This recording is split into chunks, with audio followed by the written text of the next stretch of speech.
afternoon, ladies and gentlemen. I'd like to welcome you to the 2022 Annual and Special Meeting of the Shareholders of Franco-Nevada Corporation.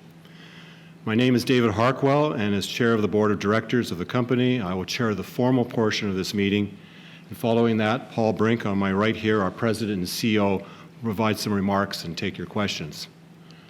I would now like to introduce some of the people in the room here today. At the head table, Paul Brink, our CEO and President, Sandeep Rana, our Chief Financial Officer, and Lloyd Hong, a Chief Legal Officer and Corporate Secretary. All of our directors are present this afternoon in person or by webcast.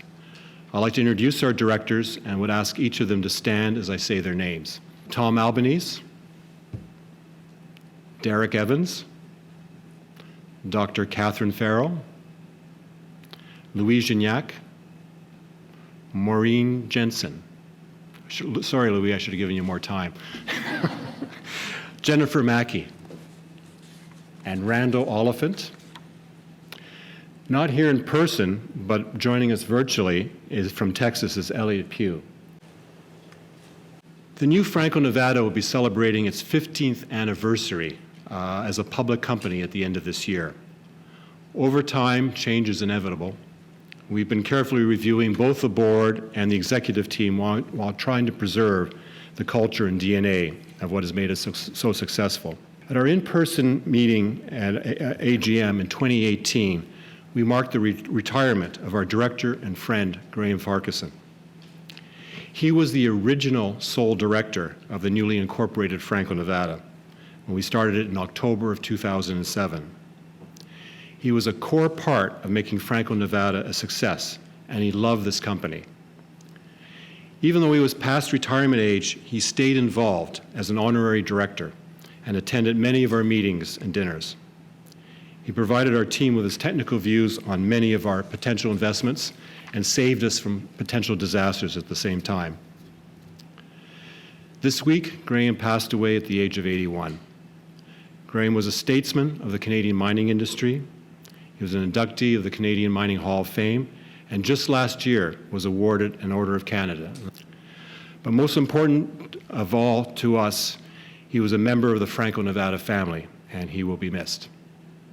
At our last in-person AGM in 2019, we welcomed Jennifer Mackey to the board, and later that year, Elliot Pugh. At our virtual meeting in 2020, we welcomed Maureen Jensen. At the same time, Pierre Lassonde stepped down as chair and director of our company, and I stepped into his role. Pierre was a co-founder of the new Franco-Nevada and a big part of our success. As I stepped into the role of chair in Pierre's place, Paul Brink stepped into my role as president and CEO and became a director of the company. He has done all those roles ably since then, and you'll hear from Paul shortly. And then finally, at our AGM in 2021, we thank the Honorable David Peterson for his service as a director since the founding of this company. He was a friend to us all, and his advice and mentorship were hugely appreciated. As you can see, there's been substantial renewal that has been undertaken already, and we'll be carefully taking further steps while respecting what makes Franco-Nevada successful.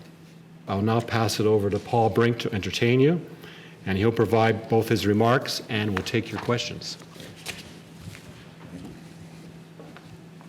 Welcome, everybody.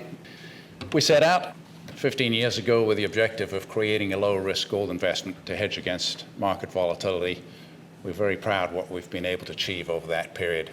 Our CAGR is approaching 20%, outperforming all the market benchmarks, the high-flying NASDAQ stocks, the overall market, the S&P, gold bullion, and remarkable that during that period, the GDX, or the index mostly of the gold operating stocks, has been relatively flat. This is a snapshot of the performance of the company over that time, and you can see whether it's by geos, by revenue, by market cap, all of those have increased in the order of 6 to 8 times. I'll point you to the bottom right-hand corner of the chart there, where you'll see that our EBITDA in 2021 is now exceeding more than $1 billion a year. With the growth in the business, we've been able to increase the dividend that we pay 15 times consecutively. Last year, we increased the dividend 15%. This year, we increased the dividend in the order of 7%, but we moved it a quarter earlier. So in effect, about a 10% increase in the dividend year over year.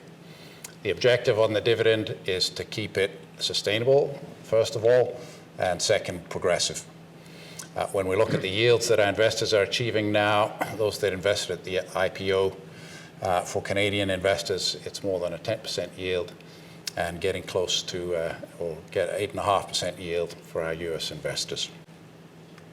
I'll turn a bit to our business model, and two main elements, both with royalties and streams. They're just two key things. One, the top line interests.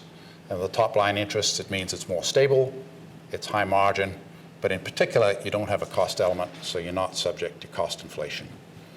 The second thing about them is they're non-operating interests, so you're not subject to the risk of capital calls. Management are not operating assets day to day, so you can focus on growing the business.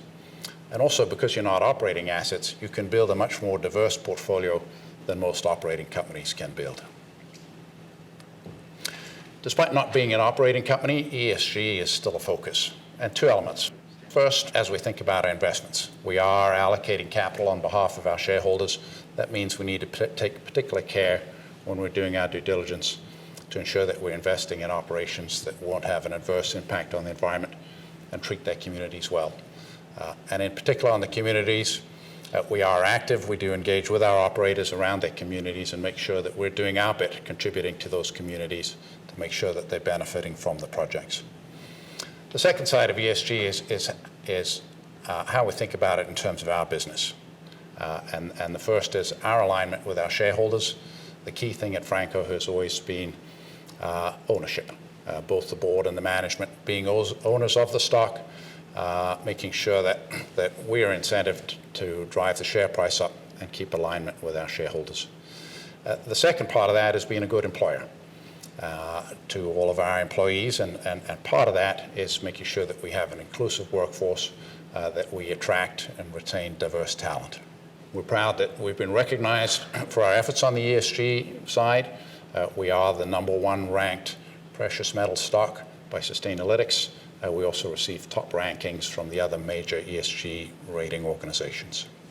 One of the elements that I mentioned earlier is a great attractiveness of our business, particularly as a gold business, is that we're largely not impacted by cost inflation. One, because of our top line interests. The only material costs that we've got that are impacted by inflation is our G&A. Our G&A is less than 3% of revenue. And with our energy investments, we actually have leverage to energy cost inflation that is driving much of the cost inflation in the industry. All that means is when we have commodity price increases, our revenue increases move directly to our bottom line. Through 2021, our EBITDA margins were 84%, our net profit margin more than 50%. We have good built-in growth in the business over the next 5 years. The principal driver of that is the expansion of Cobre Panama.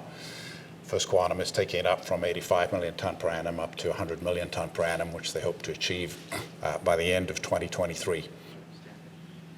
To conclude, what makes Franco-Nevada different? And it takes me back to the time 15 years ago. I was working with Sharon Daddle when we were drafting the prospectus for the IPO of Franco-Nevada. And I was rolling out the typical corporate boilerplate, and Sharon stopped me and she said, "You have to understand, Franco-Nevada is a special company." And that was the start of my education. And what is it that makes Franco-Nevada special? It is, first of all, management that considers themselves of owners of the company.